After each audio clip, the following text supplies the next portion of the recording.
Welcome back, wild things. Cypress here. I really felt like expressing myself today.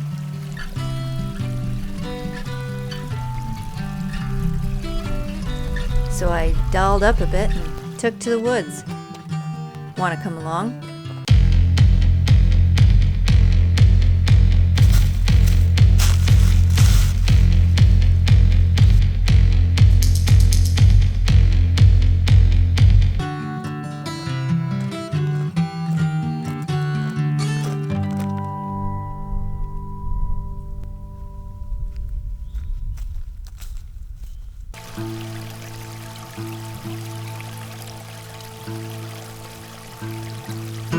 At the time of filming, it's late April 2020.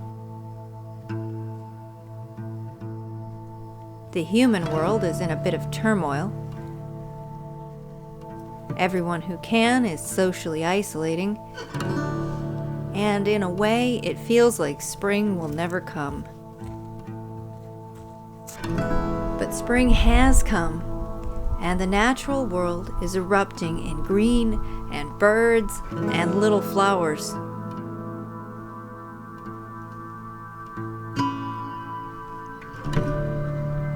For me, enduring winter is much harder than avoiding people. And I always welcome spring with relief and gratitude for all the warm days ahead. So here I am in the forest,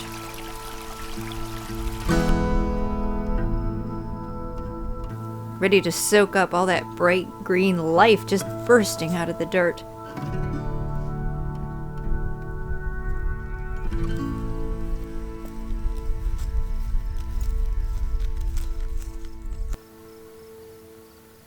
What do you think? Totally appropriate hiking gear? For today's outfit, I chose to embrace my inner demons a little bit. Those of you who have been with me for a while will have noticed that I have a soft spot for all things dark and spooky.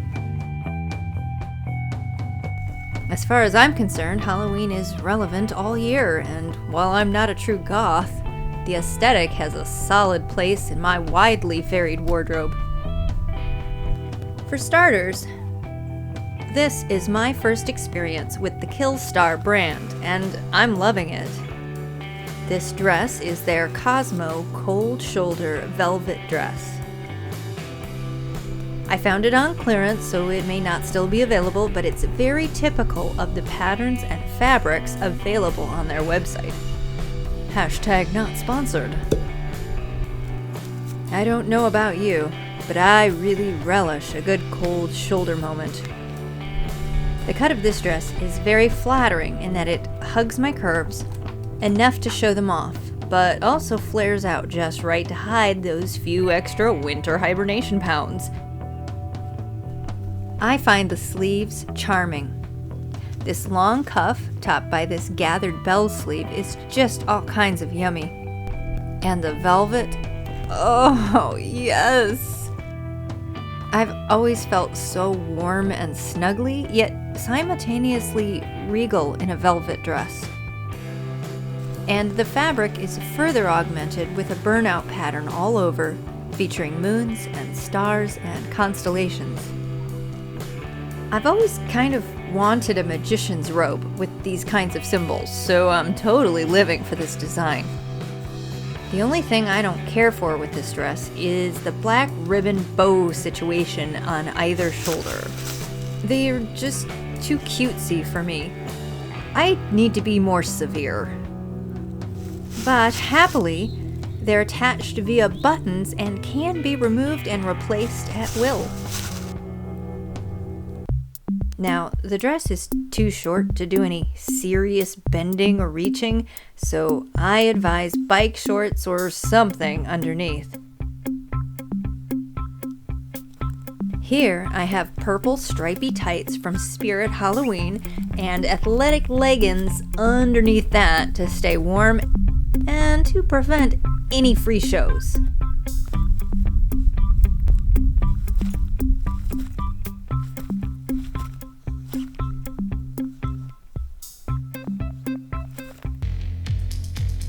I'm also wearing matching sleeveless gloves I scored on Amazon.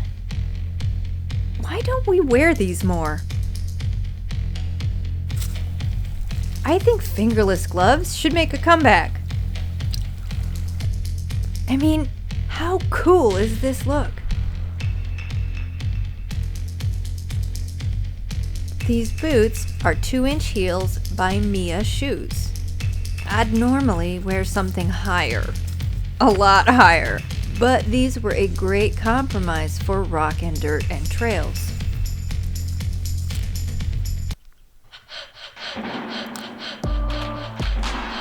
Now this collar is also by Killstar. It's their Hecate Choker. I scored this on clearance as well.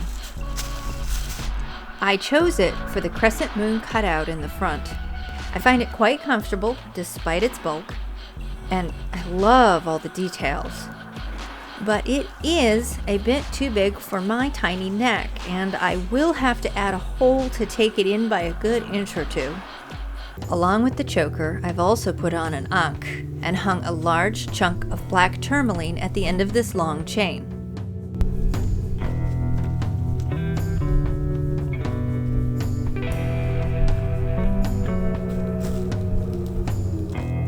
Finally, I wore purple hair to really finish the look. The wig is just an inexpensive costume wig I found at Spirit a few years ago, but dang if it doesn't look good. And I'm just so pleased with myself for thinking to top it all off with a pair of horns. I wasn't sure how to attach them as they're designed to be glued to the forehead, so I rubber banded and tied them to a pair of hair combs, and I think that really worked. Unfortunately, you can still see the bands, so for a more permanent solution, I'll try hot gluing the horns to the combs. But hey, overall, I think they look amazing!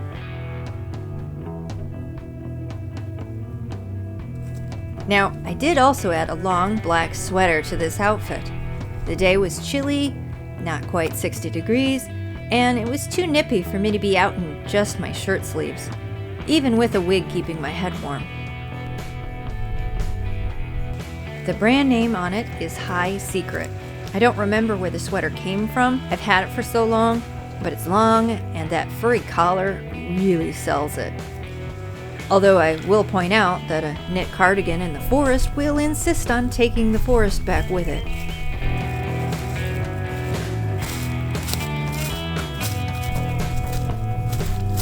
Well, that's my Goth in the Forest outfit of the day. As far as my first impressions on Killstar, I found both the dress and the choker very comfortable, well designed, well made, and from quality materials. I would recommend. 10 out of 10.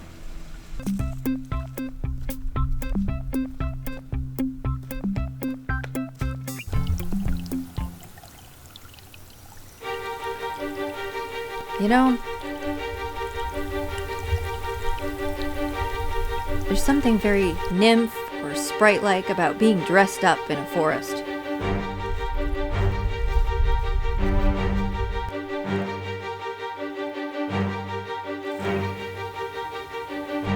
It's an invigorating feeling, and I highly recommend you try it.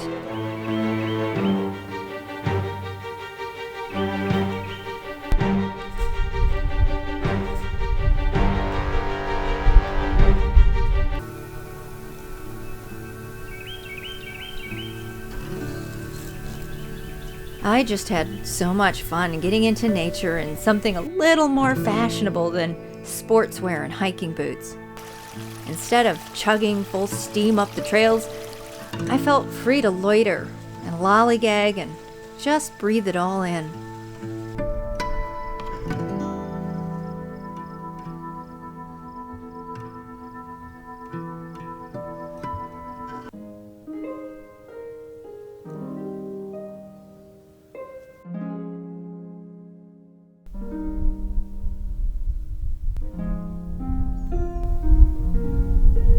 Me?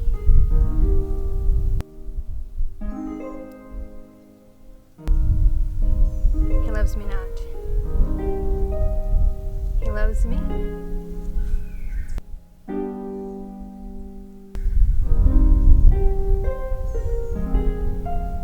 stupid game. 700 years ago, and it's a stupid game now.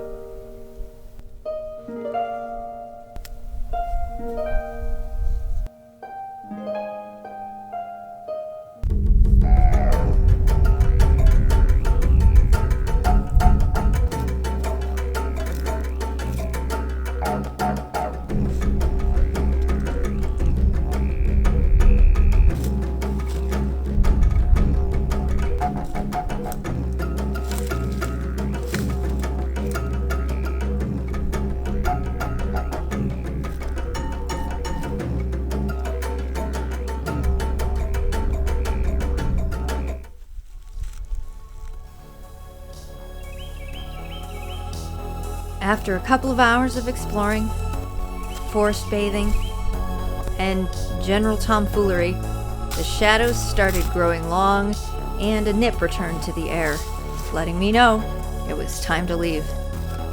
So off I go.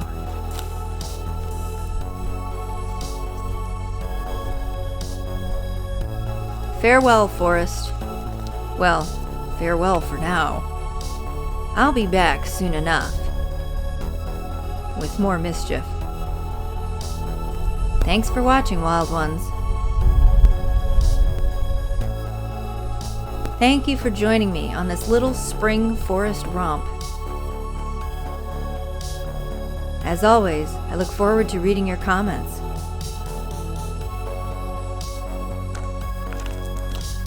I'll see you in the next video. And until then, keep your wardrobe and your excursions wild.